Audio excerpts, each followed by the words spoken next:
ভাই। আসসালামু আলাইকুম স্যার, আমার নাম প্রবীণ কুমার। পেশায় আমি একজন কম্পিউটার প্রোগ্রামার। প্রথমে আমি আপনাকে আজকের এই সুন্দর লেকচারের জন্য আন্তরিক ধন্যবাদ জানাচ্ছি। আমার একটা প্রশ্ন হলো, আপনার লেকচার থেকে এটা একেবারে পরিষ্কার বোঝা যাচ্ছে যে ইসলাম ধর্মে যেসব আইন ও নিয়ম কানুনগুলো আছে সেই নিয়মগুলো খ্রিস্টান ধর্মেও আছে। তাহলে মুসলিমরা এবং খ্রিস্টানরা এই দুই পক্ষই কেন তাদের ধর্মের ভালো জিনিসগুলো মেনে চলছে না? ভাই, খুব সুন্দর প্রশ্ন করেছেন, খুবই গুরুত্বপূর্ণ প্রশ্ন। এ ব্যাপারে আমার লেকচার আগেও কিছুটা বলেছি। খুব সুন্দর প্রশ্ন। যদি সবকিছুই ভালো হয়ে থাকে, আমি ইসলাম আর খ্রিস্টান ধর্মের সাদৃশ্য নিয়ে কিছু কথা বলেছি, সবকিছুই ভালো, তাহলে আমরা ধর্ম থেকে ভালোগুলো নেব না কেন? আমি ভালোগুলোই নিয়েছি। আমি খ্রিস্টান ধর্মে ধর্মগ্রন্থ বাইবেল থেকে ভালোগুলোই নিয়েছি। আমি আরো বড় একটা লেকচার দিতে পারবো ইসলাম আর খ্রিস্টান ধর্মের পার্থক্য নিয়ে, যদিও সেটা করতে চাই না। তবে বাইবেলের অনেক কথার সাথে আমি একমত নই, অনেক কিছুই। আর আমি এই ধর্মগ্রন্থ বাইবেলকে সামগ্রিকভাবে আল্লাহর বাণী মনে করি না। আমরা বিশ্বাস করি ইনজিল, যেটা নাজিল হয়েছিল যীশু খ্রিস্ট বা ঈসা আলাইহিস সালামের উপর। তবে বর্তমানের বাইবেল এটা সেই মূল আসমানি কিতাবের বিকৃত রূপ। আসল কিতাবটা নাজিল হয়েছিল যীশু খ্রিস্টের উপর। এই বাইবেলে ভালো করে দেখলে বুঝবেন অনেক পরস্পর বিরোধী কথা আছে। এখানে অনেক গাণিতিক ভুলও আছে, বেশ কিছু বৈজ্ঞানিক ভুল আছে। বিতর্ক করেছিলাম ডক্টর উইলিয়াম ক্যাম্বেলের সাথে বিজ্ঞানের আলোকে কোরানো বাইবেল, সেখানে অনেক বৈজ্ঞানিক ভুলের কথা বলেছি। এই বৈজ্ঞানিক ভুল, পরস্পর বিরোধী কথা, এগুলো আল্লাহর বাণী হতে পারে না। বাইবেলের মধ্যে পর্নোগ্রাফিও আছে। যদি সেই কথাগুলো আমাকে বলতে বলেন, কয়েক কোটি টাকা দিলেও আমি সেগুলো মানুষের সামনে বলতে পারবো না। পর্নোগ্রাফি, ইজিকিয়েল অধ্যায় 23 রেফারেন্স দিতে পারি, সমস্যা নেই, তবে সেগুলো বলতে পারবো না। আমি পারবো না, ইসলাম আমাকে সেই অনুমতি দেয়নি।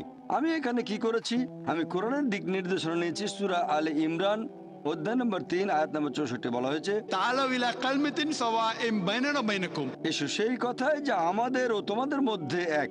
কমন জিনিসগুলো মেনে চলতে আমরা রাজি আছি। যেগুলো কমন না সেগুলো নিয়ে পরে আলোচনা করা যাবে। বিভিন্ন ধর্মের বক্তারা যখন কোনো অনুষ্ঠানে আলোচনা করেন, তাদের সেই কথাগুলোর সাথে আমি একমত নই। প্রথমে খ্রিস্টান ধর্মের বক্তা বলবে সব ধর্মই ভালো, ইসলাম ভালো, খ্রিস্টান ধর্ম ভালো, হিন্দু ধর্ম ভালো। তারপরে হিন্দু বক্তা এসে বলবে ইসলাম ধর্ম ভালো, খ্রিস্টান ধর্ম ভালো, হিন্দু ধর্ম ভালো। এরপর মুসলিম বক্তা বলবে ইসলাম ধর্ম ভালো, খ্রিস্টান ধর্ম ভালো, হিন্দু ধর্ম ভালো। আমি একটা প্রশ্ন করব, ওই খ্রিস্টান ধর্মযাজক কি খ্রিস্টান ধর্ম ত্যাগ করে ইসলাম গ্রহণ করবে যদি দুটো ধর্ম এক হয়? উত্তর হবে না। হিন্দু পুরোহিত কি ধর্ম ত্যাগ করে খ্রিস্টান হয়ে যাবে? উত্তর হবে না। মুসলিম বক্তা কি ধর্ম ত্যাগ করে হিন্দু হয়ে যাবে? উত্তর হবে না। এই কথাগুলো আসলে লোক দেখানো। আমি এখানে কি করি, লোকজনকে বলি অন্তত এটা মেনে নেন, এই পৃথিবীতে একটা আসমানি কিতাব একেবারে 100% আল্লাহর বাণী। এ কথায় কেউ আপত্তি করবে না। হিন্দুরা বলবে ঠিক আছে, আমাদের ধর্মগ্রন্থ বেদকে ঈশ্বরের বাণী বলে মেনে নিতে আমাদের কোনো আপত্তি নেই, 100% ঠিক। খ্রিস্টানরা তখন বলবে আমাদের কোনো সমস্যা নেই, বাইবেলকে ঈশ্বরের বাণী বলে মানতে আমাদের কোনো আপত্তি নেই। অন্যদিকে মুসলিমরা বলবে পবিত্র কোরআনকে আল্লাহর বাণী বলে মানতে আমাদের কোনো আপত্তি নেই। এবারে পৃথিবীর প্রধান ধর্মগ্রন্থগুলোর মধ্যে যেগুলো কমন সেগুলো বেছে নেন। যেটা কমন অন্তত সেই কথাগুলো মেনে নেন। সব প্রধান ধর্মই বলছে আল্লাহ তাআলা কেবলমাত্র একজন, বলছে মূর্তি পূজা করা ঠিক না। সবগুলো প্রধান ধর্মগ্রন্থই বলছে সর্বশেষ আর চূড়ান্ত নবী আসবেন, তিনি হলেন মুহাম্মদ সাল্লাল্লাহু আলাইহি সাল্লাম। এভাবে আমি বলি অন্তত যেগুলো কমন সেগুলো মেনে চলেন আপনারা। সবগুলো প্রধান ধর্ম স্বাধীনতার কথা বলছে, এমনকি হিন্দু ধর্ম। এর আগের বার যখন দুবাইতে এসেছিলাম গত বছর, সেবার লেকচার দিয়েছিলাম হিন্দু ধর্ম আর ইসলামের সাদৃশ্য নিয়ে। হিন্দু ধর্ম বলছে ঈশ্বর কেবলমাত্র একজন, মূর্তি পূজা করা নিষিদ্ধ, মুহাম্মদ সাল্লাল্লাহু আলাইহি সাল্লাম পৃথিবীতে আসবেন। নবী মুহাম্মদ সাল্লাল্লাহু আলাইহি সাল্লামের কথা হিন্দু ধর্মগ্রন্থে কয়েকশো জায়গায় বলা হয়েছে। হিন্দু ধর্মগ্রন্থ বলছে আপনারা স্বাধীনতা বজায় রাখবেন, মহিলাদের শরীর কাপড়ে ঢাকা থাকবে, মাথার উপর কাপড় থাকবে, বহুবিবাহের অনুমতি। হিন্দু ধর্মে, খ্রিস্টান ধর্মে আর ইসলাম ধর্মেও শালীনতা থাকবে, মদ পান করবো না, জুয়া খেলবো না। তার মানে এই না যে হিন্দু ধর্মের সবকিছুই সঠিক। একইভাবে এখনকার দিনে খ্রিস্টানরা যেগুলো মেনে চলে তার সবকিছুই ঠিক নয়। আমি এখানে কি করছি, আমি ব্যবহার করছি ফুরকান। পবিত্র কোরআন হচ্ছে ফুরকান, যেটা দিয়ে সঠিক আর বেঠিকের পার্থক্য করা যায়। কোরআনের সাথে যেটা মিলে যাবে সেটাকে সঠিক বলে মেনে নিতে আমাদের কোনো রকম আপত্তি থাকবে না, যেটা বিরুদ্ধে যাবে সেটা মানব না। খ্রিস্টানদের বাইবেলে কিছু ঘটনার বর্ণনা দেয়া আছে। আল্লাহর নবী তার মেয়ের সাথে অজাচার করেছেন। এটা কিভাবে মেনে নেব যে হযরত লূত আলাইহিস সালাম তিনি তার মেয়ের সাথে অজাচার করেছেন? আমি এটা মানতে পারবো না। আমি যেটা বলবো এই অংশটা আল্লাহর বাণী হতে পারে না, এটা পরে ঢোকানো হয়েছে, বিকৃত করা হয়েছে, এটা কাল্পনিক গল্প।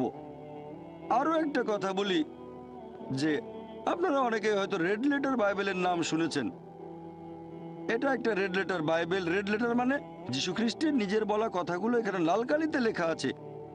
সবগুলো এক করলে দেখবেন খবর কাগজে 2টো কলামের বেশি হবে না, খুবই সামান্য যীশু খ্রিস্টের কথা।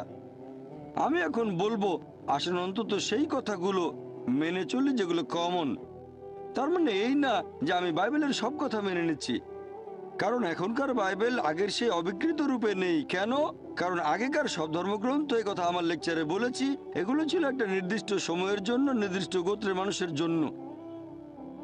এখন আমরা মেনে চলবো সর্বশেষ আর চূড়ান্ত আসমানি কিতাব অর্থাৎ পবিত্র কোরআন এবং সর্বশেষ আর চূড়ান্ত নবী মোহাম্মদ সাল্লাল্লাহু সাল্লামকে। হতে পারে আপনি জন্মেছেন ভারতে বা পাকিস্তানে, আমেরিকায়, যুক্তরাজ্যে, আরব আমিরাত বা সৌদি আরবে। আমরা মেনে চলবো সর্বশেষ ও চূড়ান্ত কিতাব পবিত্র কোরআন এবং সর্বশেষ ও চূড়ান্ত নবী মোহাম্মদ সাল্লাল্লাহু সাল্লামকে। আপনি ভালো জিনিসগুলো নেয়ার কথা বললেন, আমি খ্রিস্টান ধর্মের ভালো জিনিসগুলো নিয়েছি। ইসলাম ধর্মের কথা যদি বলতে হয়, আমার জানা মতে এখানে কোনো খারাপ কিছু নেই। আপনি বের করে দেখান, তারপর আমি সেটার উত্তর দেব। আমি সবাইকে চ্যালেঞ্জ করছি, পবিত্র কোরআনে মাত্র একটা আয়াত দেখান যেটা মানবতার বিরুদ্ধে যায়। মুসলিমদের ভুল নিয়ে কথা বলবেন না, আমি এখানে মুসলিমদের নিয়ে বলছি না, আমি কথা বলছি ইসলাম ধর্মের পক্ষে। ইসলামকে বুঝতে চাইলে মুসলিমদের দেখবেন না, দেখবেন পবিত্র কোরআন এবং সহিহ হাদিস, আমাদের নবীর কথা। আমি সবাইকে চ্যালেঞ্জ করছি, কোরআন বা হাদিসের এমন একটা কথা দেখান যেটা মানবতার বিরুদ্ধে যায়। কিছু কথা শুনে আপনার মনে হতে পারে সেটা ভুল কথা, কারণ আপনি অনেক কম জানেন, পৃথিবীর অনেক পরিসংখ্যানই জানেন না। তবে ইনশাআল্লাহ আপনার কাছে ভুল মনে হলে সেটা স্বচ্ছন্দে আমাকে বলতে পারেন, আমি তারপর ব্যাখ্যা দেওয়ার চেষ্টা করব যে ইসলামে সেটা কেন আছে, সেটার কারণ আর তার পেছনের হিকমা। আশা করি উত্তরটা পেয়েছেন। আমাদের প্রশ্নোত্তর পর্ব চলতে থাকবে। এবারের প্রশ্ন সামনের মাইকের পুরুষদের মধ্য থেকে। আসসালামু আলাইকুম ডক্টর নায়েক, আমার নাম নবী, আমি পেশায় একজন ইঞ্জিনিয়ার। খ্রিস্টানদের বাইবেলে অধ্যায় 53 এখানে একজন নিপীড়িত দাসের কথা বলা হয়েছে, যে দাস কষ্ট ভোগ করেছে, অত্যাচারিত, ক্ষতবিক্ষত, যে মারা গেছে, সে তার জীবন দিয়েছে মানুষ জাতির সবার করা পাপ কাজের জন্য। আপনি কি আমাদের বলবেন এখানে ঈশ্বরের এই দাস আসলে কে? ধন্যবাদ। ভাই বাইবেলের উদ্ধৃতি দিলেন বুক অফ আইজায়া যে আল্লাহর একজন রাসূল আসবেন, তিনি মানুষের পাপের জন্য মারা যাবেন ইত্যাদি এরকম কথা। খ্রিস্টানদের মধ্যে অনেকে এরকম মনে করে যে এখানে যীশু খ্রিস্টের কথা বলা হয়েছে, অনেকেই মনে করে। ভাই আপনি এটাও দেখতে পারেন, বাইবেলে বলা হয়েছে বুক অফ ইজেকিয়েল অধ্যায় নম্বর 18 অনুচ্ছেদ 20 বলা হয়েছে যে ব্যক্তি পাপ করবে সে মারা যাবে। অনেকে এটার উদ্ধৃতি দেন যে ব্যক্তি পাপ করবে সে মারা যাবে। তবে মিশনারিরা এখানে থেমে যান না, এখানে শেষ না। পুরো অনুচ্ছেদটা বলছে যে ব্যক্তি পাপ করবে সে মারা যাবে। পিতা তার পুত্রের পাপের শাস্তি ভোগ করবে না, পুত্রও তার পিতার পাপের শাস্তি ভোগ করবে না। ভালো লোকের ধার্মিকতা তার নিজের হাতে, মন্দ লোকের কাজও তার নিজের হাতে। তবে সেই মন্দ লোক যদি বদলে গিয়ে সরল পথে চলে আসে তাহলে সে মরবে না। তাহলে পাপ অন্যের ঘাড়ে দেয়া যায় না। এটা আসলে চার্চের বানানো কথা, এটা আদি পাপের গল্প। চার্চ এই আদি পাপ সম্পর্কে বলে যে আদম এবং হাওয়া তারা শান্তিতে থাকুন, তারা নিষিদ্ধ ফল খেয়েছিলেন, সে কারণে মানুষ পাপের ভেতরে জন্ম নেয়। এই কারণে নাকি আল্লাহ পাঠিয়েছেন তার প্রিয় পুত্রকে, জাতপুত্র যীশু খ্রিস্ট বা ঈসা আলাইহিস সালামকে। তারপর গসপেল অফ জন অধ্যায় 3 অনুচ্ছেদ 16, ঈশ্বর পৃথিবীকে এত ভালোবাসেন যে তিনি তার একমাত্র জাতপুত্রকে দিলেন, যে তাকে বিশ্বাস করবে সে বিনষ্ট হবে না বরং অনন্ত জীবন পাবে। আমি সংক্ষেপে বলার চেষ্টা করছি, খ্রিস্টানরা এটাই বিশ্বাস করে। এবার আমি আদি পাপের বিষয়টা নিয়ে বলছি। এই আদি পাপের কথা বাইবেলের কোথাও খুঁজে পাবেন না আপনারা, এটা প্রচার করছে খ্রিস্টান চার্চ। বুক অফ ইজিকিয়েল অধ্যায় 18 অনুচ্ছেদ 20 বলছে যে ব্যক্তি পাপ করবে সে মারা যাবে। পিতা তার পুত্রের পাপের শাস্তি ভোগ করবে না, পুত্রও তার পিতার পাপের শাস্তি ভোগ করবে না। মন্দ লোকের মন্দ কাজ তার সাথে, ভালো লোকের ধার্মিকতা তার নিজের হাতে। তবে সেই মন্দ লোক যদি বদলে গিয়ে সরল পথে চলে আসে সে তাহলে মরবে না। তাহলে এটার ভিত্তিতে ইজিকিয়েল অধ্যায় 18 অনুচ্ছেদ 20 এটা আদি পাপের যুক্তিকে খণ্ডন করে, যেটা প্রচার করে থাকে চার্চ। পবিত্র কোরআনে বলছে একজন মানুষ অন্য আরেকজনের পাপের শাস্তি ভোগ করবে না, অন্য কেউ শাস্তি পাবে না। পাপের দায়ভার হস্তান্তর করা যায় না। হাওয়া আদমকে নিষিদ্ধ ফল খেতে প্ররোচিত করেছিলেন। আদম নিষিদ্ধ ফল খেলেন, তারা দুজনে শান্তিতে থাকুন। আদম আলাইহিস সালামকে আমাকে জিজ্ঞেস করেছিলেন সেই ফল খাবার আগে? জিজ্ঞেস করেছিলেন না। তাহলে আমি দায়ী হব কেন? আমাকে জিজ্ঞেস করলে যদি সম্মতি দিতাম তাহলে আমাকে পাকড়াও করতে পারতেন। এখন আদম আলাইহিস সালাম নিষিদ্ধ ফল খাওয়ার আগে আমাকে জিজ্ঞেস করেননি, তাহলে আমাকে দায়ী করা হবে কেন? আল্লাহ এরকম অবিচার করবেন কিভাবে? আল্লাহ পবিত্র কোরআনে বলেছেন সূরা নিসা অধ্যায় 4 আয়াত নম্বর 40, আল্লাহ সুবহানাহু ওয়া তাআলা তার বান্দার উপর অনুপরিমাণে জুলুম করেন না। পাপ অন্যের উপর দেয়া যায় না। এখন আপনি হয়তো বলবেন এখানে যীশু খ্রিস্টের কথা বলা হয়েছে, এটা পুরোপুরি ভুল। আর যীশু খ্রিস্টের সম্পর্কে খ্রিস্টানদের চার্চ এরকম প্রচার করে যে ঈশ্বর পৃথিবীকে এত ভালোবাসেন যে তার একমাত্র জাতপুত্রকে দিলেন। আপনারা যদি বাইবেল ভালো করে পড়েন তাহলে বাইবেলে ঈশ্বরের অনেক পুত্রের কথাই আছে। বলা হয়েছে ইব্রাহিম ছিলেন ঈশ্বরের পুত্র, ইফরাম ছিলেন ঈশ্বরের পুত্র, আইজায়া ঈশ্বরের পুত্র। যেসব মানুষ ঈশ্বরের বাণী প্রচার করতে এসেছেন তারা হলেন ঈশ্বরের পুত্র। বাইবেলে ঈশ্বরের অনেক পুত্র আছে। তবে খ্রিস্টানরা বলে যে না না, যীশু খ্রিস্ট একেবারে সাধারণ কোনো পুত্র নন, তিনি হলেন জাতপুত্র। গসপেল অফ জন অধ্যায় 3 অনুচ্ছেদ 16, ঈশ্বর পৃথিবীকে এত ভালোবাসেন যে তিনি তার একমাত্র জাতপুত্রকে দিলেন, যে তাকে বিশ্বাস করবে সে বিনষ্ট হবে না বরং অনন্ত জীবন পাবে। যদি ভালো করে দেখেন যে এই শব্দটা জাতপুত্র, খ্রিস্টান ধর্মের বেশ কিছু বিশেষজ্ঞের মতে বাইবেলের রিভাইজড স্ট্যান্ডার্ড ভার্সন, যেটা রিভাইজ করেছেন খ্রিস্টান ধর্মের কয়েকজন উচ্চপদস্থ ধর্মীয় নেতা, সমর্থন করেছে খ্রিস্টানদের 50টা ছোট বড় দল। এই খ্রিস্টান বিশেষজ্ঞরা বলেন যে এই জাত শব্দটা পরে ঢুকানো হয়েছে, বিকৃত করা হয়েছে, বানিয়ে বলা হয়েছে, শব্দটা বাইবেল থেকে বাদ দেওয়া হয়েছে। বাইবেলের রিভাইজড স্ট্যান্ডার্ড ভার্সনে এই জাত শব্দটা সেখানে পাবেন না। তাই আমরা বিশ্বাস করি পুত্র বলতে যদি ন্যায়নিষ্ঠ বোঝানো হয় তাহলে যীশু খ্রিস্ট বা ঈসা আলাইহিস সালাম অবশ্যই ঈশ্বরের পুত্র ছিলেন। তিনি ছিলেন খুবই ন্যায়নিষ্ঠ, তবে তিনি আল্লাহর জাতপুত্র নন। একজনের পাপের ভার অন্য কেউ নেয়ার কথা বাইবেলে কোথাও নেই। এটা আসলে চার্চের বানানো কথা। সত্যি বলতে বাইবেল এটাকে খণ্ডন করে। এখন আপনি এখানে যা বলতে চাচ্ছেন যে আইজায়ার এই কথাগুলো যিশুর কথা বলছে, হ্যাঁ, নবী রাসূলগণ এসেছেন, তাদের বেশিরভাগই কষ্ট পেয়েছেন, হোক তিনি মুসা আলাইহিস সালাম অথবা ঈসা আলাইহিস সালাম অথবা সর্বশেষ ও চূড়ান্ত নবী মুহাম্মদ সাল্লাল্লাহু আলাইহি সাল্লাম। সকল নবী রাসূলই কষ্ট পেয়েছেন। নবীর একটা হাদিস আছে, মানুষের মধ্যে সবচেয়ে বেশি পরীক্ষা করা হয়েছে আল্লাহর নবী রাসূলগণকে। পরীক্ষা যত বেশি কঠিন, পুরস্কার তত বেশি বড়। আল্লাহর নবী রাসূলগণই কষ্ট করেছেন। তবে যদি বলেন নবী রাসূলগণ অন্য মানুষের পাপের শাস্তি পেয়েছেন, এটা বাইবেলের কোথাও পাবেন না, এ কথা চার্চ প্রচার করে। এটা আসলে বাইবেলের বিরুদ্ধে, কোরআনেরও বিরুদ্ধে। আশা করি উত্তরটা পেয়েছেন।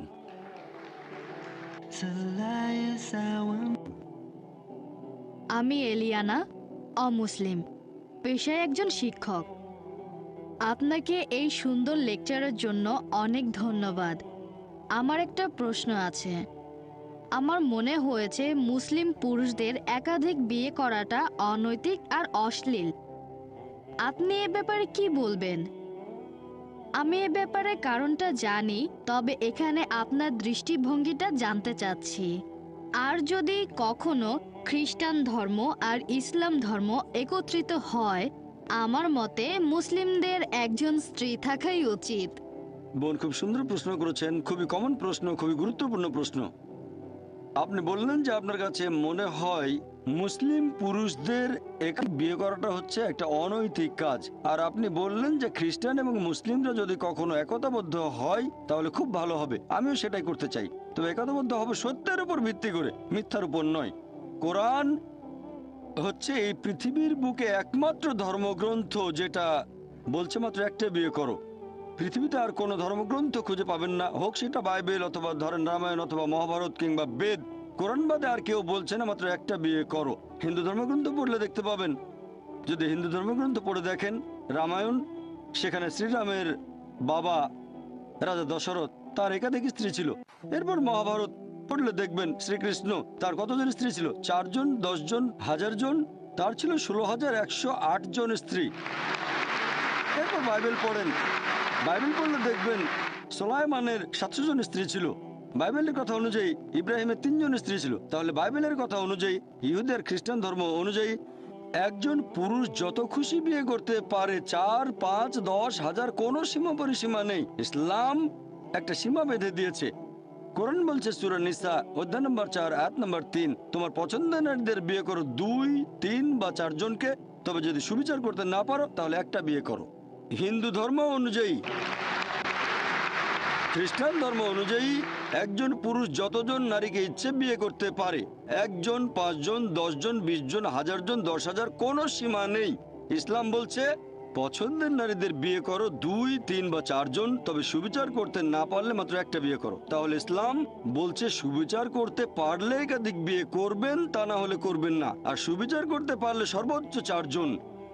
এবারে আসুন দেখি কোরআন কি বলছে। পবিত্র কোরআনে সূরা নিসা অধ্যায় 4 আয়াত নম্বর 129, স্ত্রীগণের প্রতি সুবিচার করা কঠিন, সেজন্য তাদের থেকে পুরোপুরি মুখ ফিরিয়ে নিও না।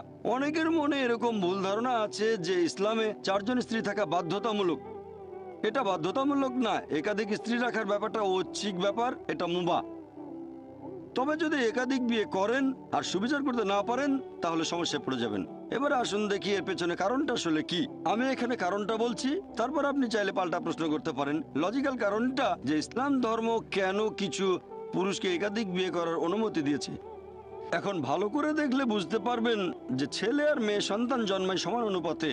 তবে শিশু বিশেষজ্ঞদের জিজ্ঞেস করলে জানতে পারবেন, শিশুদের রোগের উপর যারা বিশেষজ্ঞ তারা এটা বলবেন যে মেয়ে শিশুরা ছেলে শিশুর চেয়ে রোগ জীবাণুকে ভালোভাবে প্রতিরোধ করতে পারে, তাই শিশুকালে মেয়েদের তুলনায় বেশি ছেলে শিশু মারা যায়। তারপরে সময় বয়ে যায়, মানুষ মারা যায় ধূমপানের কারণে, তারপর মারা যায় বিভিন্ন রকম অসুখ বিসুখে, মারা যায় মদ পানের কারণে, মারা যায় যুদ্ধে, অ্যাক্সিডেন্টেও মারা যায়। এসব জায়গায় তো মহিলাদের চেয়ে বেশি পুরুষ মারা যায়। যদি এখনকার দিনের পৃথিবীর দিকে তাকান, পৃথিবীতে এখন মহিলাদের সংখ্যা পুরুষদের চেয়ে অনেক বেশি, পুরুষের তুলনায় মহিলার সংখ্যা বেশি। তৃতীয় বিশ্বের কিছু দেশ এটার ব্যতিক্রম, যেমন আমার নিজের দেশ ভারত, সেখানে মহিলাদের সংখ্যা পুরুষদের চেয়ে কম। এটার প্রধান কারণ হলো মেয়ে ভ্রূণ হত্যা করা আর মেয়ে শিশু হত্যা করা। যদি মেয়ে ভ্রূণ আর মেয়ে শিশু হত্যা করার মতো অশুভ কাজটা বন্ধ করা হয় তাহলে ভারতেও একসময় মহিলার সংখ্যা অনেক বেশি হয়ে যাবে পুরুষের তুলনায়। এখনকার পরিসংখ্যান অনুযায়ী শুধু নিউ ইয়র্কে পুরুষের তুলনায় মহিলার সংখ্যা বেশি প্রায় 10 লক্ষ। শুধুমাত্র আমেরিকাতে পুরুষের তুলনায় মহিলাদের সংখ্যা বেশি 78 লক্ষ। শুধু জার্মানিতে পুরুষের চেয়ে মহিলা বেশি 50 লক্ষ। শুধু যুক্তরাজ্যে পুরুষের তুলনায় মহিলা বেশি 40 লাখ। শুধু রাশিয়ায় পুরুষের চেয়ে মহিলা বেশি 90 লাখ। আর এটা আল্লাহ শুধু ভালো জানেন পুরো পৃথিবীতে পুরুষের তুলনায় মহিলার সংখ্যা কতজন বেশি। আর ধরেন তর্কের খাতিরে আপনার কথা মেনে নিলাম যে একজন পুরুষ মাত্র একজন মহিলাকে বিয়ে করবে। আর ধরেন আমার বোন থাকে আমেরিকায় আর সেখানে সব পুরুষ বিয়ে করে ফেলেছে, অথবা ধরেন আপনার বোন থেকে আমেরিকায় আর সব পুরুষই সেখানে বিয়ে করে ফেলেছে। প্রত্যেক পুরুষ একজন করে মহিলাকে বিয়ে করেছে। তারপরও আমেরিকাতে 78 লক্ষ মহিলা থাকবে যারা পাবে না জীবন সঙ্গী। তখন এই 78 লক্ষ মহিলার সামনে যে পথটা খোলা থাকবে যে হয় তারা এমন কাউকে বিয়ে করবে যার একজন স্ত্রী আছে, নয়তো হবে জনগণের সম্পত্তি। লোকে হয়তো বলবে জনগণের সম্পত্তি? ভাই জাকির, এটা তো কঠিন কথা। এটাই সবচেয়ে ভদ্র ভাষা যেটা আমি বলতে পারি। এর চেয়ে ভদ্র ভাষা আমার জানা নেই। হয় একজন পুরুষকে বিয়ে করেন যার একজন স্ত্রী আছে, নয়তো হবেন জনগণের সম্পত্তি, আর কোনো উপায় নেই। তাহলে বুঝতে পারছেন যে আমেরিকার পরিসংখ্যান অনুযায়ী একজন সাধারণ আমেরিকান বিয়ে করার আগে তাদের গড়ে 8 জন যৌন সঙ্গী রাখতে পারে। কারো হয়তো 2 জন, কারো 10 জন, কারো বা 20 জন। বিয়ে করার আগে গড়ে 8 জন যৌন সঙ্গী থাকে।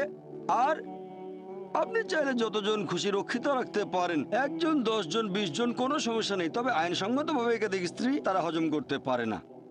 যে কোনো ভদ্রমহিলাকে জিজ্ঞেস করেন, যদি কেউ একজন পুরুষের আইনসম্মত দ্বিতীয় স্ত্রী হয়, সে নিরাপত্তা পাবে, সম্মান পাবে, তার অধিকারগুলো পাবে। আর রক্ষিত হলে সেখানে কোনো সম্মান নেই, কোনো অধিকার নেই, তাকে নিচু করা হয়েছে। তাহলে ইসলাম মানবজাতির সমস্যাগুলোর সমাধান দেয়। বর্তমানে পৃথিবীতে পুরুষের চেয়ে মহিলার সংখ্যা অনেক বেশি। আমার মতে ইসলাম ধর্ম কিছু পুরুষকে একাধিক বিয়ে করার অনুমতি দিয়েছে যাতে করে মহিলারা ভদ্রভাবে থাকতে পারে, তা না হলে এটা সম্ভব নয়। আমি আপনার সঙ্গে একমত। আপনার কথাটা আমি মানি বোন, যে একজন মহিলা তার স্বামীকে শেয়ার করতে চাইবে না। আমি আপনার সঙ্গে একমত, মহিলারা স্বামীকে শেয়ার করতে চাইবে না কখনোই। আর সাধারণ পরিস্থিতিতে কোনো মহিলা চাইবে না যে তার স্বামী আরেকটা বিয়ে করুক। তবে ইসলামিক শরিয়া বলছে একটা বড় ক্ষতি ঠেকানোর জন্য ছোট ক্ষতি হওয়া ভালো। একজন ভালো মুসলিম মহিলা যে পৃথিবীর অবস্থা জানেন, সেই ছোট ক্ষতি মেনে নিতে আপত্তি করবে না। মানে স্বামীকে শেয়ার করা, যাতে বড় ক্ষতি ঠেকানো যায়, অর্থাৎ আরেকজন বোনকে যেন জনগণের সম্পত্তি না হতে হয়। হ্যাঁ বোন, আর কিছু বলবেন? আমি এটাকে অনৈতিক বলছি, কারণ যে মহিলার একাধিক পুরুষ সঙ্গী থাকে সে একজন খারাপ মহিলা, কিন্তু একজন পুরুষের একাধিক স্ত্রী থাকলে সেখানে কোনো সমস্যাই নেই, তাই না? এই প্রশ্নটা খুব সুন্দর বোন। আপনি প্রশ্ন করলেন যে কোনো পুরুষের একাধিক স্ত্রী থাকলে সে কি ভালো মানুষ? না, একজন পুরুষের একাধিক স্ত্রী থাকলে কোনো সমস্যা নেই, তবে একাধিক স্ত্রী থাকলেও সে খারাপ হতে পারে। যেমন ধরেন আমেরিকায় কারো রক্ষিতা আছে, হয়তো 4 জন 5 জন অথবা 10 জন, এমনকি ভারতেও সে একজন ভালো লোক না। তবে সে যদি হয় আইনসম্মত স্ত্রী, যদি সে বিয়ে করে, বিয়ের সময় তাকে প্রাপ্য অধিকারগুলো দেওয়া হবে, মোহর দেওয়া হবে, একই সময় সুবিচার করা হবে, তাহলে সে ভালো মানুষ। তবে আপনার পাল্টা প্রশ্ন যে মহিলারা কেন একাধিক পুরুষকে বিয়ে করতে পারে না, ঠিক এটাই তো আপনার প্রশ্ন, যে মহিলারা কেন একাধিক বিয়ে করতে পারে না, এই তো? আসলে আমি বলতে চাচ্ছি, যদি মহিলাদের সংখ্যা কমে যায় আর পুরুষের সংখ্যা বেড়ে যায়, তাহলে একজন মহিলার 2-3 জন স্বামী থাকতে পারে। খুব সুন্দর প্রশ্ন করেছেন যে যদি এরকম হয়, তবে আল্লাহ সুবহানাহু ওয়া তাআলা আমাদের সৃষ্টিকর্তা, তিনি অনেক ভালো জানেন আমাদের চেয়ে, তিনি আমাদের স্রষ্টা। এখানে কারণটা হচ্ছে আল্লাহ মহিলাদের শক্ত করে বানিয়েছেন। মহিলারা মেডিকেলি পুরুষের চেয়ে অনেক বেশি শক্ত। এটা কি জানেন? আমি একজন মেডিকেল ডাক্তার। মেডিকেলি মহিলারা পুরুষের চেয়ে অনেক বেশি দিন বাঁচে। আমরা ভাবি পুরুষের শক্তি বেশি, শরীরের জোরটা একটু বেশি, তবে মেডিকেলি মহিলাদের শক্তি বেশি। মহিলারা অনেক দিন বেশি বাঁচে। মহিলাদের গড়ায়ু পুরুষের আয়ুর চেয়ে কয়েক বছর বেশি। শিশুকালে মেয়েরা তুলনায় কম মারা যায়। এবার আপনার প্রশ্নটা নিয়ে বলি যে ইসলাম পুরুষদের অনুমতি দিয়েছে তারা একাধিক বিয়ে করতে পারে, কিন্তু এখানে মহিলাদের একাধিক বিয়ের অনুমতি দেওয়া হয়নি কেন? কারণটা হচ্ছে একজন পুরুষের যদি একাধিক স্ত্রী থাকে, যদি সন্তান জন্ম নেয়, আপনি সহজেই বুঝতে পারবেন সেই সন্তানের বাবাকে আর মাকে। তবে একজন মহিলার যদি একাধিক স্বামী থাকে, যদি সন্তান জন্ম নেয়, তাহলে মাকে খুঁজে পাবেন, বাবাকে বের করতে পারবেন না।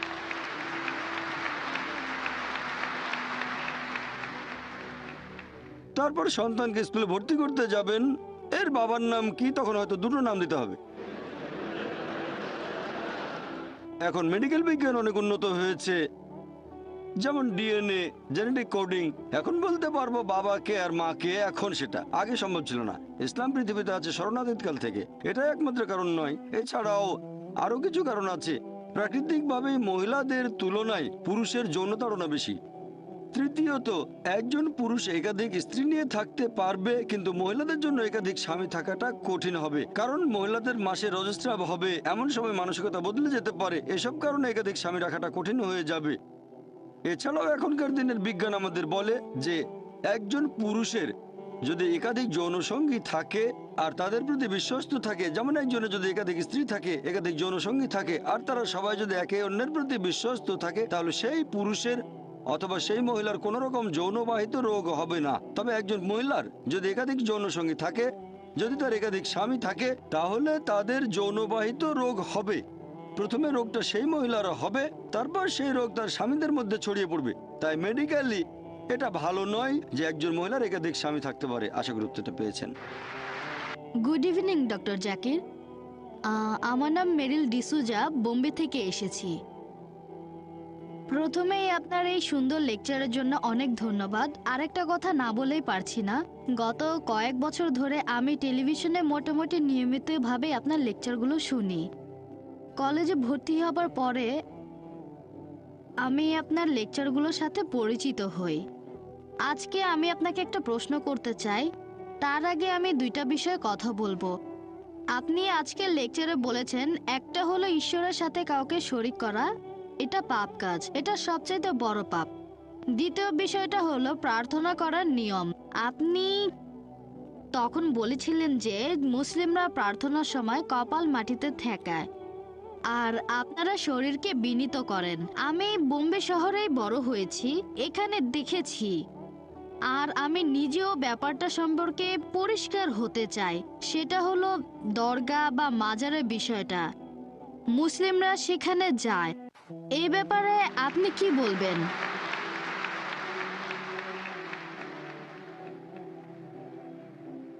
বোন খুব সুন্দর প্রশ্ন করেছেন। আরে প্রশ্ন করেছেন মুসলিমদের নিয়ে।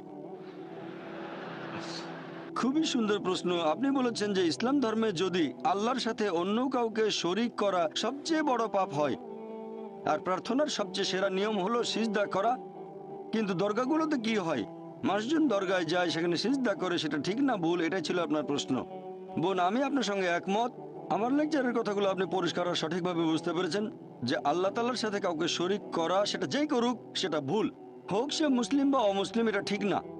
তার নাম যাই হোক না কেন, জন, আব্দুল্লাহ, জাকির, মোহাম্মদ, যদি কেউ আল্লাহর সাথে অন্য কাউকে শরিক করে, সে সবচেয়ে বড় পাপ করছে। আর আমরা সিজদা করব শুধুমাত্র আল্লাহ সুবহানাহু ওয়া তাআলাকে। যদি কেউ আল্লাহ ব্যতীত অন্য কাউকে সিজদা করে, সে শিরক করছে, আল্লাহর সাথে অন্য কাউকে শরিক করছে। তাহলে একজন মানুষ যদি কোনো কবরের কাছে যায় আর সেই কবরকে সিজদা করে, সেই কবরকে ইবাদত করে, তাহলে সেটাই সবচেয়ে বড় পাপ, হোক সে মুসলিম বা অমুসলিম, যে নামে পরিচয় দিক। ধন্যবাদ। বোন, আরো একটা প্রশ্ন করবেন? আচ্ছা, যেহেতু আমাকে একটা সুযোগ দিয়েছেন, তাই এই বিষয়ের উপরে আরেকটা প্রশ্ন করি, কারণ আমি এগুলো করতে দেখেছি। আর আপনি বললেন যে কোনো মানুষ, হোক সে মুসলিম, খ্রিস্টান বা হিন্দু, যেই করুক, এটা শিরক। এখন আপনার কাছে আমার প্রশ্ন যে, আমি যেমনটা দেখেছি এরকম প্রচুর আছে, আমরা সবাই তাদেরকে জানি মুসলিম হিসেবে, এরা দরগায় যায়। এখন এই ব্যাপারে আপনি কি বলবেন? এখন মুসলিম এই আরবি শব্দটা সম্পর্কে বলতে গেলে, সত্যিকারের মুসলিম যে আল্লাহর কাছে নিজের ইচ্ছাকে সমর্পণ করে, সত্যিকারের মুসলিম কখনো কোনো কবরকে সিজদা করবে না। আমি বিষয়টা জানি, বলবো না যে ভুল বলেছেন, আপনি ঠিকই বলেছেন। মুসলিম নামে পরিচিত এরকম প্রচুর মানুষ আছে, তথাকথিত মুসলিম, যারা কবরকে সিজদা করে। এ ব্যাপারে আমার দৃষ্টিভঙ্গিটা হচ্ছে, আমার মতে তারা ভুল করছে, এটা শিরক, তাদেরকে বদলাতে হবে।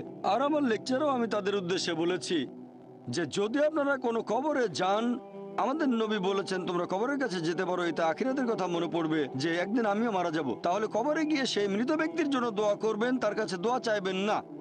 তার জন্য দোয়া করতে পারেন, আল্লাহ যেন তাকে জান্নাতুল ফেরদৌসে পাঠান, তার সব গুনাহ মাফ করে দেন ইত্যাদি। তবে তার কাছে দোয়া চাইবেন না, দোয়া করবেন শুধুমাত্র আল্লাহ সুবহানাহু ওয়া তাআলার কাছে। ইয়াকা নাবুদু ওয়া ইয়াকা নাস্তাইন, আমরা শুধু তোমার ইবাদত করি, তোমার সাহায্য চাই। আমার বিভিন্ন লেকচারে আমি সব মুসলিমদের উদ্দেশ্যে বলেছি যে এটা করা ঠিক না। একটা লেকচারে আমি বলেছিলাম যে আপনারা কোনো কবরকে ইবাদত বা সিজদা করবেন না, এটা ঠিক না, সবচেয়ে বড় পাপ।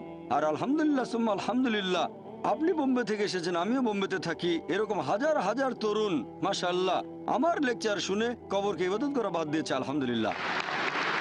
গুড ইভিনিং ডক্টর, আমার নাম ড্যানিয়েল, একজন ছাত্র। পবিত্র কোরআনের 7 নম্বর সূরার 54 নম্বর আয়াতে বলা হয়েছে যে আল্লাহ আকাশমণ্ডলী আর পৃথিবী সৃষ্টি করেছেন 6 দিনে। আর 41 নম্বর সূরা আয়াত 9 থেকে 12 পরিষ্কারভাবে বলা হয়েছে যে আল্লাহ তাআলা আকাশমণ্ডলী আর পৃথিবী সৃষ্টি করেছেন 8 দিনে। আপনি এ ব্যাপারে কি বলবেন? ভাই যে প্রশ্নটা করলেন, এটা করে থাকেন খ্রিস্টান মিশনারিরা পবিত্র কোরআনের বিরুদ্ধে। আর কোরআনের অনেক জায়গায় বলা হয়েছে যে আল্লাহ আকাশমণ্ডলী আর পৃথিবী সৃষ্টি করেছেন 6 দিনে। আপনি যেটার কথা বলছেন অধ্যায় নম্বর 41 আয়াত 9 থেকে 12, আপনি বলছেন কোরআন নাকি বলছে আকাশ আর পৃথিবী সৃষ্টি হয়েছে 8 দিনে। এই 8 শব্দটা কোরআনে কোথাও বলা হয়নি। কি বলা হয়েছে সেটাই বলছি। পবিত্র কোরআন বলছে যে আল্লাহ সুবহানাহু ওয়া তাআলা আকাশমণ্ডলী আর পৃথিবী সৃষ্টি করেছেন। যারা এটাকে অস্বীকার করে, কিছু মানুষ অস্বীকার করবেই, এরা হচ্ছে তারা যারা শিরক করে। এরপরে আরো বলা হয়েছে আল্লাহ তাআলা পৃথিবীকে সৃষ্টি করলেন 2 দিনে, আর জনাব আরিফ জুলফার সৃষ্টি করলেন পৃথিবীর বিভিন্ন উপাদান, পাহাড় পর্বত, অন্যান্য উপাদান, মোট 4 দিনে। এরপর 41 অধ্যায়ের 11 নম্বর আয়াত, ثم এটার বেশিরভাগ অনুবাদী বলছে তারপরে। এটার আরো অনেক অর্থ হয় তারপর আল্লাহ তাআলা আকাশমণ্ডলী সৃষ্টি করলেন 2 দিনে। এখন সাধারণভাবে মানুষ বলবে 2 যোগ 4 যোগ 2 সমান সমান 8, তবে 8 শব্দটা কোরআনে নেই। আল্লাহ আকাশমণ্ডলী সৃষ্টি করেছেন 2 দিনে। এখন যে কোরআন সম্পর্কে জানে সে উত্তর দিতে পারবে, তবে যদি কারো ভাষা জ্ঞান থাকে সে ভুল পথে চলে যেতে পারে। আর পবিত্র কোরআন বলছে যারা এই আয়াত দিয়ে মানুষকে ভুল পথে নিয়ে যেতে চায় তারা আল্লাহ তাআলার সাথে অন্য কাউকে শরীক করছে। তাহলে আল্লাহ তাআলা জানেন যে অনেকে এই আয়াত ব্যবহার করে মানুষকে ভুল পথে পরিচালিত করবে। এবার উত্তরটা বলছি। উত্তরটা হচ্ছে আল্লাহ তাআলা পৃথিবী সৃষ্টি করেছেন 2 দিনে।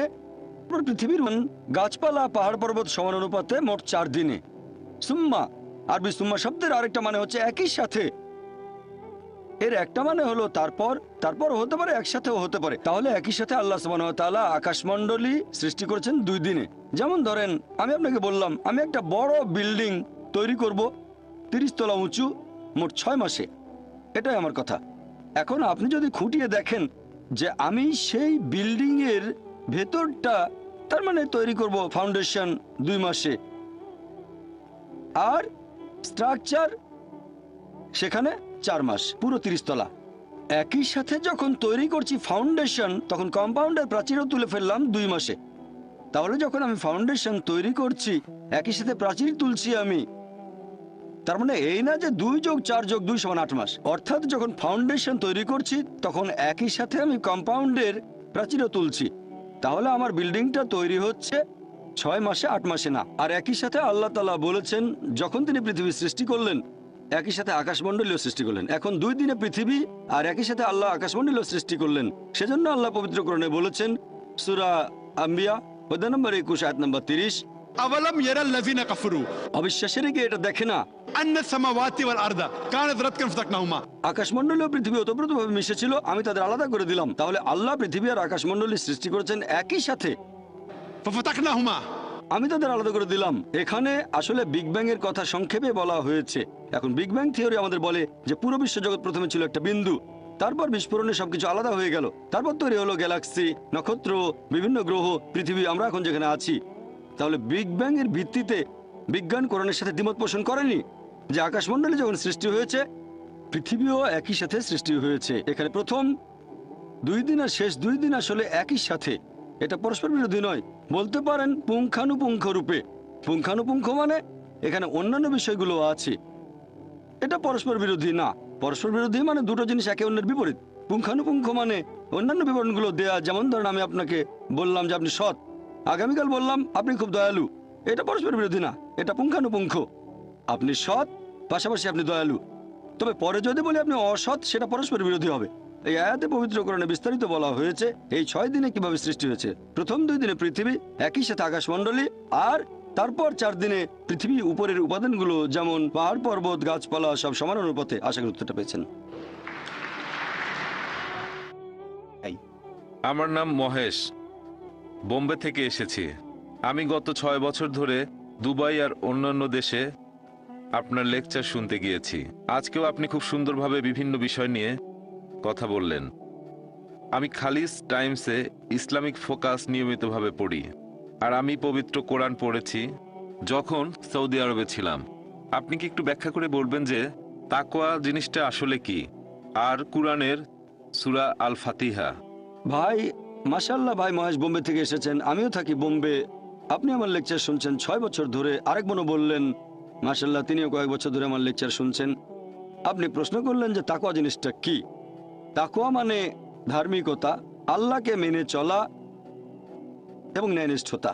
একটা হাদিস আছে তাকওয়া সম্পর্কে বলছে, এটা অনেকটা এরকম আপনি হাঁটছেন একটা জঙ্গলের মধ্যে, গাছপালায় অনেক কাঁটা আছে, আপনি ভয় পাচ্ছেন আপনার পোশাক সেই কাঁটায় বেঁধে যেতে পারে, সেজন্য আপনি খুব সাবধানে আপনার পোশাকটা বাঁচিয়ে সেই কাঁটায় ভরা জঙ্গলের মধ্য দিয়ে হাঁটছেন। তাকওয়া হচ্ছে এরকম। মূলত এটা হচ্ছে আল্লাহকে মেনে চলা, ধার্মিকতা, ন্যায়নিষ্ঠতা। এই হচ্ছে সংক্ষেপে তাকওয়া শব্দের মানে। আমি এখন আপনাদের দাওয়াত দিচ্ছি, যেহেতু আপনি আমার লেকচারগুলো দেখেছেন আর শুনেছেন গত 6 বছর ধরে, আরেক বোনও শুনেছেন কয়েক বছর, দুজনেই থাকেন বোম্বে শহরে। আমি আপনাদের দাওয়াত দিচ্ছি, আমন্ত্রণ জানাচ্ছি এই দ্বীনুল হকে, এই সত্যের ধর্মে। আমি আল্লাহর কাছে দোয়া করছি আপনাকে যেন আল্লাহ হিদায়াত করেন, আর ইনশাল্লাহ ইনশাল্লাহ আল্লাহ তাআলা যেন আপনাদের হেদায়েত করেন, আপনিও যেন তাকওয়া অর্জন করতে পারেন, মানে আল্লাহকে মেনে চলা আর ধার্মিকতা। আশা করি উত্তরটা পেয়েছেন। হ্যাঁ ভাই, আপনি বাইবেলের উদ্ধৃতি দিতে গিয়ে একেবারে শাব্দিক অর্থ করে ফেলেছেন যে বাইবেল আমাদের এই শিক্ষা দিচ্ছে। আর আমি যতটুকু জানি যে গত কয়েকশো বছর ধরে বাইবেলের বিভিন্ন রূপক গল্প সেগুলোর শাব্দিক অর্থগুলো এখন আর ধরা হয় না। এর পেছনের অর্থটাই হলো আসল। আমার প্রশ্নটা হলো যে ইসলাম ধর্মে কি এরকম কিছু করার চেষ্টা হয়েছে যেখানে শাব্দিক অর্থটা ধরা হবে না, বরং এর পেছনের অর্থটাকে গ্রহণ করা হবে? কোরআনে যেসব কথা বলা হয়েছে। ভাই, আপনি প্রশ্ন করলেন যে আমি বাইবেলের উদ্ধৃতি দিয়েছি আর সবকিছুর শাব্দিক অর্থ করেছি, তবে গত কয়েকশো বছর ধরে রূপক অর্থগুলো নেওয়া হচ্ছে। রূপক গল্প কোরআনেও আছে, পবিত্র কোরআনেও রূপক আছে। আর কোনো কথা যদি কোরআনে বলা হয়, অনেক সময় দেখা যায় যে একটা শব্দের অনেকগুলো মানে আছে। যদি একটা শব্দের ৫-৬টা অর্থ হয়, হতে পারে সবগুলোই সঠিক, অথবা হয়তো একটা অর্থ ধরতে হবে। তবে তার মানে এই না যে পবিত্র কোরআন একটা কথা বলছে আর আপনি অন্য অর্থ ধরে বসলেন। পবিত্র কোরআনে রূপক গল্প আছে, অনেক রূপক গল্প পবিত্র কোরআনে। তবে তার মানে এই না যে শাব্দিক অর্থ কোরআনের বিরুদ্ধে যাবে। তাহলে কোরআন যেটা বলছে, বাইবেল যেটা বলছে, যেমন মূল যে ইঞ্জিল, যীশু খ্রিস্টের উপর যে আসমানি কিতাব নাজিল হয়েছিল, সেটা পাঠানো হয়েছিল দিক নির্দেশনা হিসেবে। যেটা উল্লেখ করা হয়েছে সেটা মেনে চলতে হবে। হ্যাঁ, অনেক সময় হতে পারে যে অন্য আরো কিছু অর্থ হয় আর সেগুলো সঠিক। তার মানে এই না যে সাধারণ যে অর্থটা সেটা বাদ দিতে হবে। হ্যাঁ ভাই, বলেন। আমি উদাহরণ দিচ্ছি, যেমন আপনি লেভিটিকাসের উদ্ধৃতি দিয়েছেন আমাদের পোশাকের ব্যাপারে, যেটা আছে খ্রিস্টান ধর্মে। তবে পরবর্তীতে যীশু খ্রিস্ট বলেছেন শুধু শালীনতা বজায় রাখতে, আমরা শালীন হয়ে চলব। এখনকার দিনে খ্রিস্টানরা শাব্দিক অর্থটা নাও নিতে পারে, পুরো শরীর ঢাকছে না, অথবা তারা ঢিলাঢালা পোশাক পরছে না। আমরা আধুনিক সমাজে বাস করি, এখানে শালীনতার অর্থ অন্যরকম হতে পারে, এইরকম আর কি। খুব সুন্দর। আমি আসলেই আপনার প্রশ্নটা পছন্দ করেছি। আপনারা প্রশ্ন করলে আমি উত্তর দেওয়ার যথাসাধ্য চেষ্টা করব। ভাই একটা উদাহরণ দিলেন যে আমি লেভিটিকাস থেকে বলেছি, আসলে লেভিটিকাসের উদ্ধৃতি না, বলেছিলাম ডিউটেরোনমি অধ্যায় 22 অনুচ্ছেদ 5, যেখানে শালীনতা সম্পর্কে বলা হয়েছে 1 তিমথি অধ্যায় 2 অনুচ্ছেদ 9, তারপর 1 করিন্থিয়ান্স অধ্যায় 11 অনুচ্ছেদ 5 থেকে 7 শালীনতা। এখন আপনি আমাকে বলছেন বাইবেলে যীশুখ্রিস্ট যখন বলছেন শালীনতা বজায় রাখতে হবে, এখানে শাব্দিকভাবে হলেও তিনি পোশাকের কথা বলেননি, বলেছেন সমাজের শালীনতার কথা। এটা হচ্ছে আপনার ব্যাখ্যা বাইবেল সম্পর্কে। আসুন দেখি যীশুখ্রিস্ট নিজের মুখে কি বলেছেন। যীশুখ্রিস্ট তার নিজের মুখে বলেছেন, গসপেল অফ ম্যাথিউ অধ্যায় নম্বর 5 অনুচ্ছেদ 17 থেকে 20, এটা ভেবো না যে আমি নবীগণের বিধি ব্যবস্থা ধ্বংস করতে এসেছি। আমি ধ্বংস করতে আসিনি, বরং পূরণ করতে এসেছি। আকাশমণ্ডলে পৃথিবী লোপ না হওয়া পর্যন্ত এই বিধি ব্যবস্থার বিন্দু বিসর্গ লোপ হবে না, সবই পূরণ হবে। কেউ যদি এসব আদেশের মধ্যে সামান্য আদেশ অমান্য করে আর অন্য কথা করতে শেখায়, তাহলে সে স্বর্গরাজ্যে তুচ্ছ বলে গণ্য হবে। আর যারা এই বিধি ব্যবস্থা পালন করে আর অন্য কথা করতে শেখায়, তারা স্বর্গরাজ্যে মহান বলে গণ্য হবে। যদি তোমাদের ন্যায়নিষ্ঠতা শিক্ষক আর ফরিসীদের ন্যায়নিষ্ঠতা থেকে বেশি না হয়, তাহলে তোমরা স্বর্গরাজ্যে প্রবেশ করতে পারবে না। এখানে আমি কিং জেমস ভার্সনের অনুবাদটা পড়ে শোনালাম, মেমোরি থেকে বললাম। এটা কিং জেমস ভার্সনের বাংলা অনুবাদ, গসপেল অফ ম্যাথিউ অধ্যায় নম্বর 5 অনুচ্ছেদ হচ্ছে 17 থেকে 20। তাহলে যীশুখ্রিস্ট বলেছেন যদি এই বিধি ব্যবস্থা সামান্য আইন অমান্য করেন, যেটা হচ্ছে ওল্ড টেস্টামেন্টে, আপনি তাহলে স্বর্গরাজ্যে ঢুকতে পারবেন না। এখন ওল্ড টেস্টামেন্টে বলা হয়েছে মহিলারা এমন কোনো পোশাক পরবে না যেটা পুরুষেরা পরে, আর পুরুষেরা এমন কোনো পোশাক পরবে না যেটা মহিলারা পরে থাকে। আর আপনি আমাকে বললেন যে ভাই জাকির, এটা আসলে শাব্দিক অর্থ। এখন সমাজ বদলে গেছে, আর যীশুখ্রিস্ট বলেছেন তিনি শান্তিতে থাকুন। যদি বিধি ব্যবস্থার সামান্য আইন অমান্য করেন তাহলে বেঁচতে যেতে পারবেন না। এখন আপনি কি বলবেন যীশুখ্রিস্ট আমাদের ভুল পথে পরিচালিত করার জন্য এসেছেন? মোটেই না।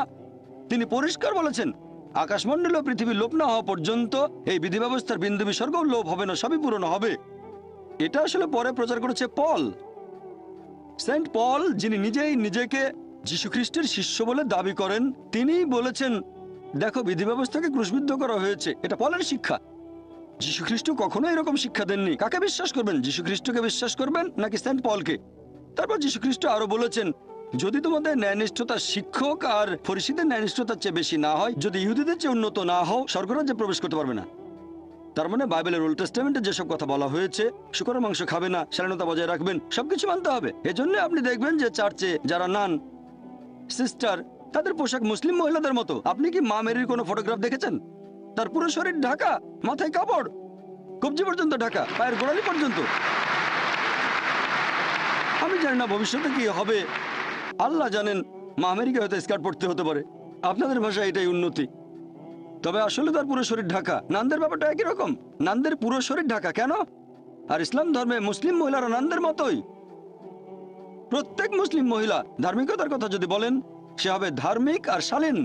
এখানে আমি বলবো খ্রিস্টান বলতে যদি তাদের বোঝানো হয় যারা যীশু খ্রিস্টের শিক্ষাগুলো মেনে চলে, তাহলে আমরা মুসলিমরা খ্রিস্টানদের চেয়ে আরো বেশি খ্রিস্টান। হ্যাঁ ভাই। আমি বলতে চাচ্ছি যে বর্তমানের এই আধুনিক সমাজ ব্যবস্থায় আমরা আধুনিকভাবে সবকিছুর ব্যাখ্যা করব। আমরা সব ক্ষেত্রে শাব্দিক অর্থটা হয়তো ধরবো না, আপনি যেভাবে ধর্মগ্রন্থের উদ্ধৃতি দিলেন সেভাবে ধরবো না। আমরা বোঝার চেষ্টা করব যে যীশুখ্রিস্ট তিনি এই কথাগুলো দিয়ে আসলে কি বোঝাতে চেয়েছিলেন। আমরা ওল্ড টেস্টামেন্টের কথাগুলো মেনে চলবো, তবে হয়তো শাব্দিক অর্থ না, বোঝার চেষ্টা করব তিনি কি বুঝিয়েছেন এই পোশাকের কথা বলে। যিশু বলেছেন এগুলো না থাকলে স্বর্গে যেতে পারবে না। এখন আধুনিক একজন মানুষ সে হয়তো এই কথাটাকে অন্যভাবে ব্যাখ্যা করতে পারে, অন্যভাবে দেখতে পারে। ভাই, আপনার কথাটা যদি মেনে নেই যে প্রত্যেক যুগে নতুন ব্যাখ্যা দেয়া হবে, তাহলে এই বাইবেলের প্রয়োজনটা কি? কোরআনের বা প্রয়োজন কি? যদি আপনি বারবার যুগের সাথে তাল মিলিয়ে ব্যাখ্যা করতে থাকেন আর আধুনিক সমাজের দৃষ্টিভঙ্গি যদি বাইবেলের ভেতরে ঢোকাতে চান, তাহলে বাইবেলের প্রয়োজনটা কি? বাইবেল তাহলে দরকার হবে কেন? কেন প্রয়োজন হবে বাইবেল? আপনি এভাবে বলতে পারেন যে বিজ্ঞান আর প্রযুক্তি আরো উন্নত হলে আপনি বাইবেল আরো ভালোভাবে বুঝতে পারবেন, কোরআন ভালোভাবে বুঝতে পারবেন, তাহলে আমার কোনো আপত্তি নেই। কিন্তু যদি বলেন আধুনিক সমাজ ব্যবস্থার উপর ভিত্তি করে আমরা নতুন ব্যাখ্যা করব, কোরআন আর বাইবেলের এটার কোনো মানেই হয় না। আল্লাহ আমাদের সৃষ্টিকর্তা, তিনি জানেন কোনটা আমাদের জন্য ভালো। আপনি বলতে চাচ্ছেন আল্লাহকে এটা জানেন না, আল্লাহকে ছোট করে দেখছেন। এটার মানে আপনি বলতে চাচ্ছেন যে আল্লাহ জানেন না সমাজ ব্যবস্থায় পরিবর্তন আসে। যদি পবিত্র কোরআন পড়ে দেখেন, যদিও এটা নাজিল হয়েছে 1400 বছর আগে, তারপরও কোরআনের এমন একটা কথা আপনি দেখাতে পারবেন না যেটা প্রতিষ্ঠিত কোনো বৈজ্ঞানিক তথ্যের বিরুদ্ধে যায়। এটা জানেন? বিজ্ঞান দিনে দিনে যতই উন্নত হোক, জ্ঞান বিজ্ঞানের মানুষ যতই উন্নত হোক, তারপরও কোরআনের একটা কথাও ভুল প্রমাণ করতে পারবে না। হয়তো চিন্তা ভাবনা করার জন্য একটা নতুন ধারা পাবো। যদি বিজ্ঞান উন্নত হয়, তাহলে আমরা হয়তো কোরআনের কিছু কথা আরো ভালো করে বুঝতে পারবো। এখনো বিজ্ঞানে আমাদের জানাটা খুবই সীমিত, সেজন্য কোরআনের বেশ কিছু আয়াত এখনো হয়তো আমরা বুঝতে পারি না। তার মানে এই না যে আধুনিক সমাজ ব্যবস্থার সাথে তাল মিলিয়ে সেই কথাটার একটা ব্যাখ্যা দিয়ে দেবেন। যতই আধুনিক সমাজ বদলাক, বিধি ব্যবস্থা একই রকম থাকবে। মহিলারা হিজাব পালন করবে, পুরুষরা দৃষ্টি সংযত রাখবে। কানাডার মতো ঘটনা ঘটবে না, সেখানে এখন পুরুষ পুরুষকে বিয়ে করে। ইসলাম ধর্ম সবসময় সংখ্যাগরিষ্ঠতায় বিশ্বাস করে না, বিশ্বাস করে সত্যকে। সত্য জিতবে, বিজয়ী হবেই। আর যীশু খ্রিস্ট নিজের মুখেই বলেছেন, সত্যকে খোঁজো, সত্য তোমাকে মুক্তি দেবে। আমরা এমন গণতন্ত্রে বিশ্বাস করি না। হয়তো আজকে বললেন ঠিক আছে সমকামীরা বিয়ে করতে পারবে, তারপর শালীনতা বদলে গেছে, মহিলারা কম কাপড় পরবে। এগুলো হচ্ছে মানুষের বানানো আইন। আমাদের সবাইকে সৃষ্টি করেছেন আল্লাহ তাআলা, তিনি জানেন আমাদের জন্য কোনটা ভালো আর কোনটা খারাপ। সেজন্য ধর্ম মানে একটা জীবন দর্শন। আমরা আল্লাহ তাআলার দিক নির্দেশনাগুলো মেনে চলি, শুধুমাত্র তাহলে সত্যের পথে থাকবেন। আশা করি উত্তরটা পেয়েছেন। আমি আসলে কয়েকটা বিষয় নিয়ে বলতে চাই। 1 নম্বর, আমি দেখেছি যে বেশিরভাগ মুসলিম তারা অন্য ধর্মের দুর্বলতা বা সীমাবদ্ধতাগুলো নিয়ে কথা বলে থাকে। আমরা কেন ভালো জিনিসগুলোকে দৃষ্টান্ত হিসেবে তুলে ধরছি না তাদের সামনে? আজকে আপনার লেকচারে যেমন শুনলাম, আমরা খ্রিস্টানদের চাইতে উন্নত। বর্তমানে আমি ইসলামিক সেন্টারে পড়াশোনা করছি। সেখানে আমাদেরকে এভাবে শেখানো হয়েছে যে একজন মানুষ কখনোই অন্য আরেকজন মানুষকে বিচার করতে পারে না। একমাত্র আল্লাহ সুবহানাহু ওয়া তাআলাই বলতে পারেন যে অমুক লোকটার অন্তর ভালো, সে ভালো লোক। পৃথিবীর কোনো মানুষ বিচার করতে পারে না। আপনি এই ব্যাপারে কি বলবেন? বোন, আপনি প্রশ্ন করলেন যে একমাত্র আল্লাহ তাআলাই বিচার করতে পারেন আমাদের অন্তর। আমি আপনার সঙ্গে একমত। আপনি বললেন যে আমরা কেন এভাবে বলি যে আমরা তুলনায় উন্নত, আমরা ভালো জিনিসগুলো উপস্থাপন করব। বোন, আমি আজকের লেকচারে যেটা করেছি, আমি খ্রিস্টান ধর্মের ভালো জিনিসগুলো নিয়েছি। আমি খ্রিস্টানদের উদ্দেশ্যে বলেছি যে যদি আপনারা যীশু খ্রিস্টের দেয়া শিক্ষাগুলো মেনে চলেন তাহলে সেটা হবে ভালো। আমি তাদের উপরে তুলেছি, তাদেরকে ছোট করতে চাচ্ছি না। আপনি আমার কথাগুলো বুঝতে পারেননি। আমি আসলে বোঝাতে চেয়েছি, যখন এই কথাটা বলেছিলাম যে খ্রিস্টান বলতে যদি তাদের বোঝায় যারা যীশু খ্রিস্টের শিক্ষাগুলো ভালোভাবে মেনে চলে, তাহলে আমরা মুসলিমরা খ্রিস্টানদের চেয়ে আরো বেশি খ্রিস্টান। কোরআনের আয়াত মেনে আমি বলার চেষ্টা করেছি, تعالوا إلى كلمة سواء بيننا وبينكم. এসো সেই কথায় যা তোমাদের ও আমাদের মধ্যে এক। আমি কখনোই বলিনি যে আমরা তাদের চেয়ে উন্নত, বলেছি বাইবেলকে তাদের চেয়ে বেশি মানি, এটাই বলেছি। তারপর বলেছি আপনারাও কেন বাইবেলের কথাগুলো মেনে চলেন না, অন্তত সেগুলো মানেন যেটা কমন। আমি বাইবেল থেকে ভালো জিনিসগুলো নিয়েছি। যদি আপনাদের বাইবেল বলে যে শালীনতা বজায় রাখো, মহিলারা মাথায় কাপড় দেবে, মহিলারা পর্দার আড়ালে থাকবে, মহিলারা শালীন হবে, আমি বলছি আপনারা শালীন থাকছেন না কেন? কখন প্রমাণ করার চেষ্টা করলাম যে আমরা হচ্ছে উন্নত তাদের চেয়ে? আমি বলতে চেয়েছি আসুন আমরা অন্তত সেগুলো মেনে চলার চেষ্টা করি যেগুলো কমন। এটা আমার বানানো কৌশল না, আমাদের সৃষ্টিকর্তা আল্লাহ তাআলা এটা বলেছেন, এটা আমার বানানো না। আল্লাহ এভাবে কথা বলতে বলেছেন। যদি আপনি বলেন এটা ভুল, তার মানে বলছেন আল্লাহর কথা ভুল। আল্লাহ পবিত্র কোরআনে বলেছেন সূরা আলে ইমরান অধ্যায় 3 আয়াত নম্বর 64, تعالوا إلى كلمة سواء بيننا وبينكم এসো সেই কথাই যা তোমাদের ও আমাদের মধ্যে এক। প্রথম সাদৃশ্য কি? ألا نعبد إلا الله আমরা আল্লাহ ছাড়া কারো ইবাদত করি না। আমরা অমুসলিমদের কাছে আল্লাহর এই বাণী প্রচার করব। আমরা সাদৃশ্যগুলো দেখব, সবচেয়ে সেরা সাদৃশ্য এক আল্লাহর ইবাদত করব। আশা করি উত্তরটা পেয়েছেন। হ্যাঁ ভাই। গুড ইভিনিং ডক্টর, আমার নাম রাহুল, ফিলিপাইন্স থেকে এসেছি। আমি একটি বিষয় নিয়ে একটু বিস্তারিত জানতে চাচ্ছিলাম যে ইসলাম ধর্মে নবী ইব্রাহিমের ছেলে ইসমাইল, তার গুরুত্ব কতখানি? ভাই, আপনি প্রশ্ন করলেন যে হজরত ইসমাইল আলাইসাল্লামের গুরুত্ব কতখানি ইসলাম ধর্মে। আমরা বিশ্বাস করি যে ইসমাইল আলাইসাল্লাম নবী ইব্রাহিমের ছেলে। এই কথাটা শুধু পবিত্র কোরআনে নয়, খ্রিস্টানদের বাইবেলও আছে। বাইবেল আর কোরআন দুটোতেই এরকম বলা হয়েছে যে ইব্রাহিম আলাইসাল্লাম তার ছিল দুজন স্ত্রী, সারা এবং হাজেরা। এই কথাটা বাইবেলে উল্লেখ করা হয়েছে, পবিত্র কোরআনও আছে। এখন আইজাক, তিনি শান্তিতে থাকুন। ইসহাক, তার মা ছিলেন সারা, তিনি শান্তিতে থাকুন। আর ইসমাইল আলাইসাল্লামের মা ছিলেন হাজেরা, তিনিও শান্তিতে থাকুন। তাহলে তারা দুজনেই ছিলেন নবী, ইব্রাহিম আলাইসাল্লামের সন্তান। তারা দুজনেই ছিলেন আল্লাহ নবী। আমরা দুজনকেই ভালোবাসবো এবং শ্রদ্ধা করব। আশা করি উত্তরটা পেয়েছেন। হ্যাঁ ভাই। আসসালামু আলাইকুম।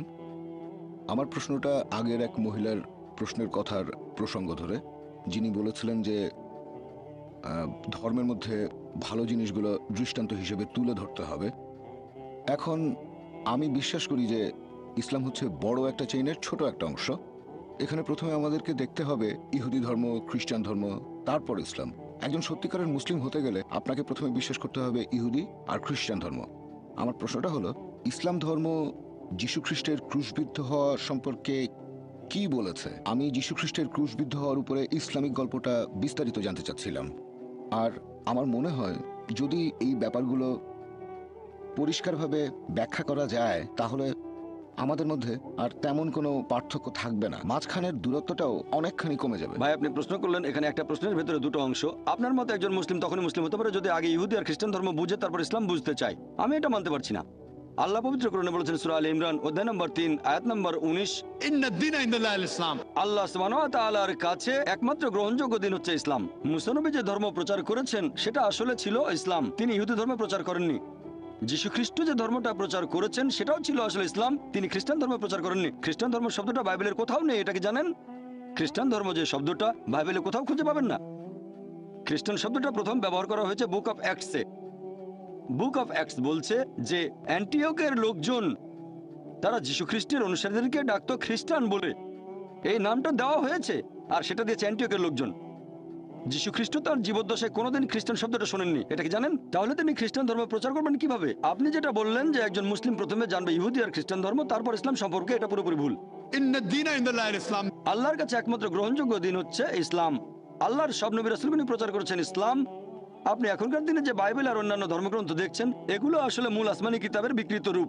এবার আপনার প্রশ্নটা যে ইসলাম যিশুর ক্রুশবিদ্ধ হওয়া সম্পর্কে কি বলে, এ ব্যাপারে ইসলামের দৃষ্টিভঙ্গিটা কেমন? কোরআন বলছে সূরা নিসা অধ্যায় নম্বর 4 আয়াত নম্বর 157 যে তারা বড়াই করে বলে আমরা মরিয়মের পুত্র যিশুকে হত্যা করেছি।